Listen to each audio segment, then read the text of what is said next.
Hello to all my dear CA Foundation students. Today I'm going to discuss with you the mock test paper of the ICI. So we all know every term ICI conducts 2 mock tests before your exam. So the first mock test for the June session has already been conducted and today I'm going to discuss those questions with you. So let's just have a discussion on those questions. So this was the first mock test paper which was conducted in April by the ICI for the June 2023 attempt students. So we'll just discuss these questions as of now. So the first question, you all already know that question number 1 is a compulsory question which is divided into 3 parts where each question is of 4 marks. And the first question is Indian Contract Act, the second question is Companies Act, and the third question is Sale of Goods Act. So the first question, starting with question 1. Ashwin goes to supermarket to buy an air conditioner. He selects a branded air conditioner having a price. So price tag, whenever I talk about a price tag is what? A price tag is an invitation to offer, right? And you remember, invitation to offer is not an offer. After a discount is also invitation to offer. Ashwin reaches at the cash counter for making the payment, but the cashier says, "Sorry, sir, the discount was up to yesterday. There is no discount from today." So whenever there is a price tag, and if the seller later refuses to sell the goods at that price, we have no remedies because price tag is just an invitation to offer. Similarly, if there is a discount, but before the sale of the product or when we go to buy the product, if the sale has been withdrawn, the discount has been withdrawn, we cannot claim that discount because it's no longer, because it's just an invitation to offer. "Sorry sir, the discount was up to yesterday. There is no discount from today. Hence you have to pay 43,000. So will Ashwin get the air conditioner for 40,000 or he must pay 43,000? He must pay 43,000. Ashwin got angry and insists, "Matlab kuch bhi." So you might get angry. Your short temper doesn't help. Law to law hai na, right? Ashwin got angry and insists for 40,000. State with reasons whether Ashwin can enforce the cashier. No, he cannot because the cashier has a right to refuse to sell the product at a discount or at the price tag. Obviously, he will not do generally, but he has a right. So this is just an invitation to offer. The second one, which is a Companies Act question. Mr. Mohan had purchased some goods from Sunflower Limited on credit. A credit period of 1 month was allowed to Mr. Mohan. Before the due date, Mr. Mohan went to the company and wanted to repay the amount due from him. He found only Mr. Ramesh there, who was the factory supervisor of the company. Mr. Ramesh told Mr. Mohan that the accountant and the cashier are on leave. He is in charge of receiving money and he may pay the amount to him. Mr. Ramesh also issued a money receipt under his signature. So, I come to the company and you tell me the accountant is on leave and I am in charge and you are the supervisor of the factory. I am supposed to trust you. Because how will I know about the internal management? Correct or not? I am supposed to trust you. So, is the payment actually valid? Yes, the payment is absolutely valid. After 2 months, Sunflower Limited issued a notice to Mr. Mohan for non-payment of the dues within the stipulated period. Mr. Mohan informed the company that he has already cleared the dues and he is no more responsible for the same. He also contended that Mr. Ramesh is an employee of the company whom he had made the payment, and being an outsider, he trusted the words of Mr. Ramesh as duty distribution is job of the internal management. Analyze the situation and decide. Obviously, he's absolutely correct. As an outsider, I'm not supposed to know, or it's not my duty to find out the internal management. How the internal management work is distributed, that's not my duty. I have made the payment to the person who was in charge and my payment is absolutely valid. So, is Mr. Mohan free from his liability? Absolutely yes, Mr. Mohan is free from his liability. Classify the following transactions according to the type of goods. So, here they are talking about classifications on the basis of types of goods. A wholesaler of cotton has 100 bales in his godown. He agrees to sell 50 bales. He has 100 bales in his godown. He agrees to sell 50 bales. Till this, if I consider, it's unascertained goods. And these bales were selected and set aside. Since these bales were taken out and kept aside, the unascertained goods have been what? Ascertain. Goods answering the description are identified and set apart. So what type of goods are these? Ascertain goods. A agrees to sell to B one packet of sugar out of the lot of 100 packets lying in his shop. He has only described the goods. And when only a description of the goods are given, it is what? It is what? Unascertain. When only a description of the goods are given, it is what? Unascertain. T agrees to sell to S all the apples which will be produced in his garden in the year 2022. 23. I'm so sorry. All the apples which will be produced in the garden. Which will be produced. This is what? Future goods. Ma'am, this could also be contingent. Well, if it was conditional, then it would have been contingent. Here he did not put a condition that if I am able to grow, I'll sell. No. He just says that whatever grows in my field will be what? Sold to you. So he has given a description of the goods, right? Which are not. So ma'am, this should be unascertain, no? Because description, no. Only existing goods can be unascertain goods. These goods are not yet present. They are not even, grown. So they are what? Future goods. Moving on to question 2. Now question 2 basically is divided into 7 plus 5, where 7 marks is Indian Contract Act, 5 marks is LLP. Now what people generally tend to do is they want to skip this LLP. अरे यार 5 marks के लिए कौन इतना पढ़ेगा, बेवकूफ है क्या यार, चल 5 marks को छोड़ ही सकते हैं. I can actually leave 5 marks. I totally agree, छोड़ सकते हैं. But this 5 marks comes with Indian Contract Act, which is a 7 marks question. Right? Now, if I leave this 5 marks, I will have to compromise on this 7 marks. And you all know, as per the weightage, no one is going to leave Indian Contract Act for sure. So, if you are right, you will never leave this 5 marks also. So, it is always advisable not to leave LLP Act, to always actually do the LLP Act. So, moving to question 2, an anticipatory breach of contract is a breach of contract occurring before the time fixed for performance has arrived. Also discuss the effect of anticipatory breach. So, when prior to the due date, one party comes to know the other will not perform. This is what? Anticipatory breach. Now, the aggrieved party has 2 options. He can either wait till the due date or he can cancel on that very day. If he cancels on that very day, the contract is cancelled, he can claim the damages. Now, if he waits till the due date, then on the due date, if the other party performs, can he say, oh bhai, why are you performing? You were not supposed to perform. Can you do that? No. That's a due date. So, if the other party performs, you're bound to accept. But if the other party does not perform, cancel the contract and claim the damages. So, basically, what is anticipatory breach? Prior to the due date, one party refuses to perform. You have 2 options, either keep it open or cancel. Cancel kiya damages, keep it open, we wait till the due date. LLP is an alternative corporate business form that gives the benefit of a limited liability of a company and the flexibility of partnership. First of all, one thing that is, distinguishes partnership and LLP is in partnership, partners have unlimited liability. We have unlimited liability for the acts of the firm, but in case of LLP, the partner's liability is limited. No partner will have unlimited liability unless he has taken part in fraud. So, now coming to company also has the concept of limited liability. So, this is one feature of company that an LLP enjoys. But when I talk about internal management of the LLP, that is the partners, are free to decide on what terms they want to work. So the partners have the freedom of choice to lay down the rules, the terms on which they want to work. And the Act generally does not interfere in that. So even in the same case, in case of partnership also, the same thing is there. There is nothing specific as such given by law.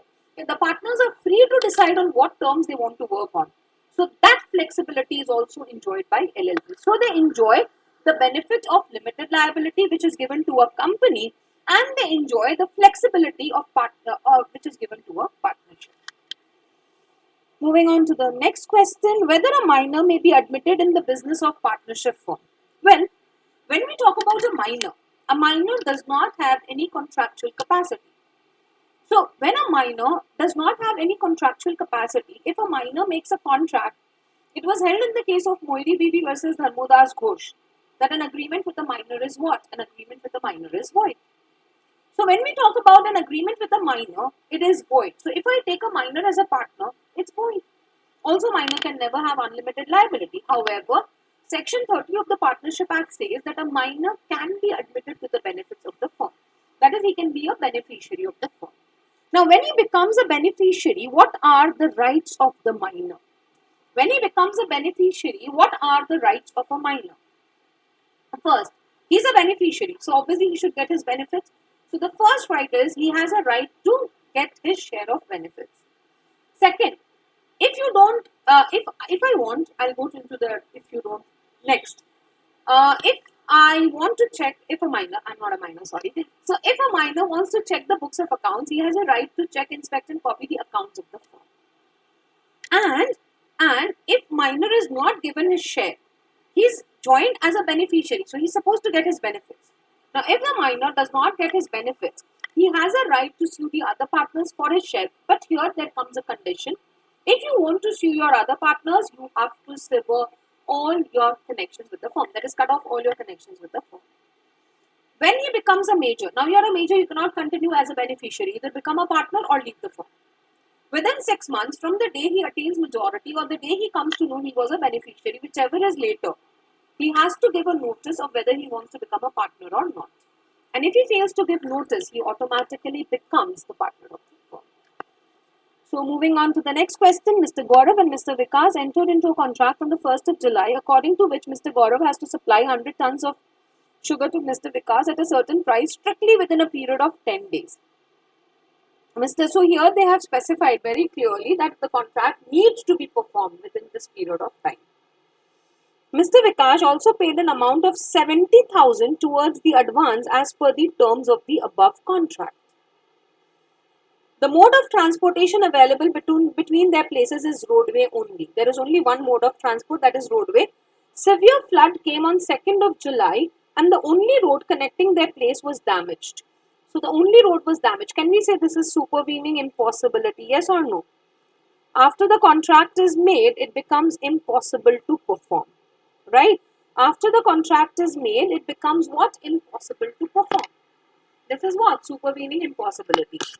Now, whenever I talk about subsequent or supervening impossibility or post-contractual impossibility, before I read the rest of the question, I need to discuss two things. Restitution, to restore the benefits received under a void contract. So, if you have received any benefits under a contract and then the contract becomes void, the benefit has to be returned back. So, restitution applies. But, neither of the parties can claim any damages from either of the parties. Right? I cannot claim damages from you for non-performance. You cannot claim damages from me for non-performance.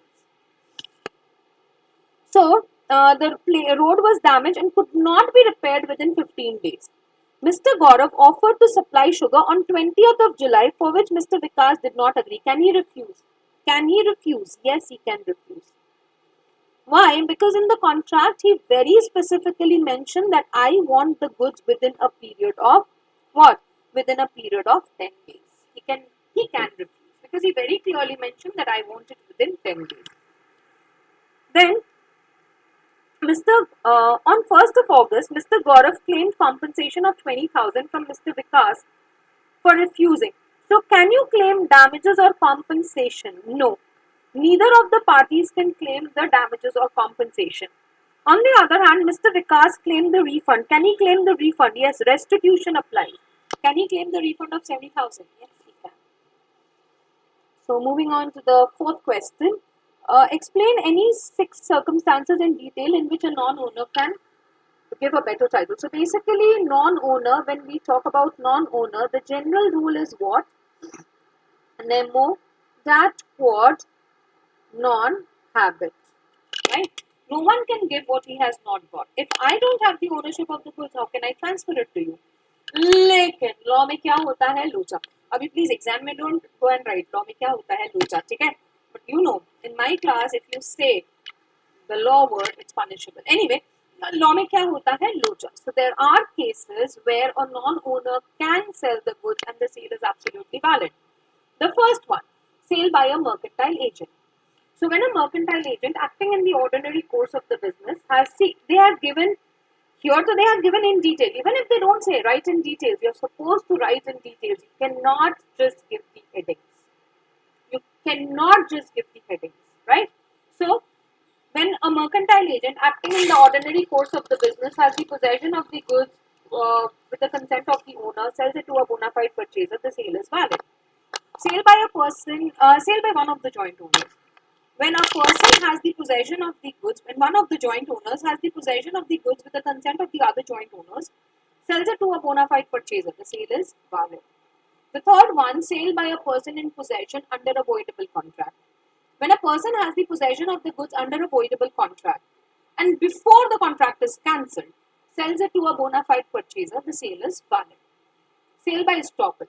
When the owner of the goods lets the buyer believe that the person who is selling him the goods has a right to sell, the sale is valid. Sale by a person in possession before sale. I have the possession of the goods, not the ownership. I'll get the ownership on a future date. And I go and sell it to someone else. The sale is what? The sale is valid. Sale by a person in possession after sale. When a person has sold the goods but continues to be in possession of them and resells them to a new buyer, the new buyer gets a good title if he is a bona fide purchaser. Bona fide is one of the criteria here basically. The next one, man, they have only said 6 points. You are going into the 7th one. Okay, now let's just discuss the other 2 points also. Sale by an unpaid seller. When the unpaid seller has exercised his rights of lien and rights of stoppage in transit and goes and resells the goods, the sale is valid. The last one, sale under other acts. So basically, under other acts, that is not under, till 7, it was under the Sale of Goods Act. Other acts like Indian Contract Act, pawnee or pledgee, or finder of the goods sells the goods, or if a liquidator, under the IBC, if a liquidator sells the goods, it's absolutely valid. Messrs ABC, moving on to the next question. Messrs ABC and Associates, a partnership firm with AB and C as senior partners, engaged in the business of curtain manufacturing and exporting to foreign countries. On 25th of August 2020, they inducted Mr. P. On 25th, oh my god, I've forgotten full stops also. On 25th of August 2020, they inducted Mr. P, an expert in the field of curtain, I would have again said certain, curtain manufacturing as their partner. On 10th Jan, Mr. P was blamed for unauthorized activities. क्यों ऐसा काम करना? And thus expelled from the partnership by the approval of all the remaining partners. Examine whether action by the partner was justified or not. See, basically for expulsion, the most important point is good faith. If the expulsion is in good faith, it's valid. If it is not in good faith, it's null and void. Now, what is good faith? Three things make up good faith. The expulsion is in the interest of partnership. The partner to be expelled is served with a notice and he is given an opportunity of being heard. If all these 3 points are fulfilled, we can say that the expulsion is valid. Here, nothing is given other than the fact that he was engaged in unauthorized activities. See, if he is engaged in unauthorized activities, can I actually say this is a totally justified reason to expel him because it's not in the interest of partnership? Yes, it's not in the interest of partnership, so it's totally justified. But nothing is given as to whether notice was given to him or not and he was given an opportunity of being heard or not. So, whether the action of the partners is justified, if I say point blank, no, it's not correct because I know it's justified to some extent. So, the proper way to answer this would be, yes, it is justified provided he was given a notice and an opportunity of being heard, right? What should have been the factors to be kept in mind prior to expelling a partner from the firm by other partners? Good faith. The points to be considered is the partner to be expelled is it is in the interest of partnership. He served with a notice and given an opportunity of being heard. Moving to the next one. Mr. Dheeraj was running a shop selling good quality washing machines. So, can I say he was a dealer in washing machines? Yes or no? Mr. Vishal came to his shop and asked for a washing machine which is suitable for washing woolen clothes. So here, 2 things are coming here. First, a description of the goods is given, that what kind of goods I am looking for, right? Rather, I should say Mr. Dheeraj showed him a particular machine which Mr. Vishal liked and paid for it. So, a description of the goods was given, and also, second thing, the buyer's specific purpose was also given. Correct? The buyer's specific, I don't know what mind my laptop has actually. Also, buyer's specific purpose was given. Why was he looking for the goods? Now, later on, when the machine was delivered at Mr. Vishal's house, it was found that it was a wrong machine and also unfit for washing woolen clothes. Can you return the goods back? Obviously, yes. He immediately informed Mr. Dheeraj about the delivery. Mr. Dheeraj of wrong machine. Mr. Dheeraj refused to exchange the same, saying that the contract was complete after the delivery. मतलब कुछ भी, हाँ, मतलब कुछ भी, मतलब whatever you do, it's everything is fine. मतलब seller हो तो कुछ भी करोगे, हाँ. So anyway, when the goods are sold by description, the goods must correspond to the description. Second, when the buyer specifies the reason of his purchase, that is, he tells the seller why he is looking for the goods, depends upon the seller's skill and judgment. Here, Mr. Vishal was totally dependent on Mr. Dheeraj to select the washing machine for him. And the seller is a dealer in those type of goods. So we saw the first line. He was selling good quality washing machine. So he deals in washing machine. Can the buyer return the goods back if the goods do not suit his purpose? Yes. So discuss Mr. Dheeraj. Is he right in refusing? No, he's absolutely not right. Mr. Rajiv, an assessee, was a wealthy man earning huge income by way of dividend and interest. He formed 3 private companies and agreed with each to hold a block of investment as an agent for them. The dividend and interest income received by the company was handed back to Mr. Rajiv as a pretended loan. If this way, Mr. Rajiv divided his income into 3 parts in a bid to reduce his tax liability. Right? So basically, he is trying to evade what? He is trying to evade taxes. And how he has done? By forming 3 companies. Decide for what purpose the 3 companies were established. They were formed to evade taxes. Whether the legal personality of all the 3 companies may be disregarded. Can we disregard the legal personality of all the 3 companies?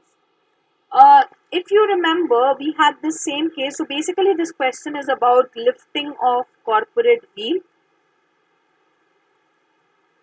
When the company has been formed with a motive to evade taxes, in that case, the court may disregard the corporate structure. The name of the case, if you remember, Sir Manik G. Pettit, and there was another case on the same grounds, Juggi Lal versus Income Tax Commission, right? So we can make a reference to these 2 cases. Same thing happened in these 2 cases also. Moving to the last one, define consideration, state the characteristics of a valid consideration. Wow, I love this definition, seriously. Anyway, technically, consideration is known as quid pro quo, but I'm not looking for the technical definition. I'm looking for the definition as given by law. Law says when at the desire of the promiser, the promisee or any other person had done or abstained from doing, does or abstains from doing, or will do or abstain from doing, then each such act or abstinence forms consideration for each other. If I look at this definition, gives me half of the characteristics also. What are the characteristics? Consideration must move at the desire of the promiser. Consideration may move from the promisee or any other person. Consideration may be executed or executory. Consideration may be past, present, or future. Consideration need not be adequate. Consideration must be something which a promiser is not already bound to do. And consideration must not be unlawful, illegal, or against public policy. Right? The next one, when does dissolution of partnership firm take place? So when we talk about dissolution of partnership firm, it can take place by 2 ways, either with the order of the court or without the order of the court. Let's first talk about without the order of the court. First, by agreement, all the partners mutually decide that let's dissolve the firm. Second, on the happening of certain contingencies. Firm was formed for a period, the period is over. Firm was formed for a purpose, the purpose is over. A partner is dead, a partner is insolvent, except one, all are dead, except one, all are insolvent. In all of these cases, the firm can be dissolved. The last 2 cases, except one, all are dead, except one, all are insolvent, this is compulsory dissolution also. The rest 4 cases we may still continue, but these last 2 cases, it's compulsorily to be dissolved. Then by notice, again in the same head only, by notice, if it is a partnership at will, any partner can give a written notice and dissolve the firm. Again, the court may also pass an order for the dissolution of the firm. When does court pass an order? Court may pass an order whenever an application is made to the court by the partners or by a third party. What are the grounds on which the court may pass an order? Permanent incapacity of an active partner, business becoming illegal, partnership becoming an illegal association, perpetual losses, consistent breach of contract, uh, um, deadlock in the management, except one, all are dead or all are insolvent, or any just and equitable grounds. In all any of these cases, the court may order for the dissolution of the firm. Since it's just for 4 marks here, so even if I don't write in details the orders of the, when the court may order, if I just write the headings or the points, that's also more than sufficient. Aqua Limited was registered, so this is the last question. Registered as a public company, there are 230 members. How many members are there? 230 members of the company, as noted below. So I'll not go into the members. First, let's see what are they trying to ask us. The board of director of the company proposes to convert it into a private company. So kar lo na, who's stopping you? Also advise whether reduction in the members is necessary. When we talk about a private company, the maximum number of members that a private company can have is 200. It cannot have more than 200. Maximum is 200. Here they have said 230 members. So let's look into the members. Directors and their relatives are counted. Employees, while counting the figure or the number of 200, employees are not taken into consideration. So we don't take them. Ex-employees shares were allotted. Now, ex-employees, if the shares were allotted while they were employees, they are not counted. But if the shares were allotted after they quit the job and then they take up the shares, they are counted. So, ex-employees who acquired the shares while in employment will not be considered for the purpose of 200. Couples. In case of joint members, they are counted as single members. Joint holders are counted as single members. So, there are 5 joint holders, 5 into 2, 10 total, but they will be taken as 5. And others is 5, which comes to 200. In case of a private company, the maximum is 200. It cannot be more than 200. Here it is exactly 200. So, reduction of membership is, the number of members is not needed. So, I hope this discussion helped you. And if it did, do leave a like and a comment so that we also get motivated to make videos like this. And one more thing, I'm just going to come up with this writing sessions. Let's write it so that most of you actually have this unease of writing the answers. So I was just thinking of doing an online session, a couple of them, not one obviously, where you can just sit and write online, and then I will write the answers with you all, and you can just kind of understand where your answer was lacking or what was good in it, so that you get that confidence, or still have the right time to correct those mistakes that you're making in the answer. I'll very soon upload about the details about these sessions. Till then, happy learning and stay motivated. Thank you so much.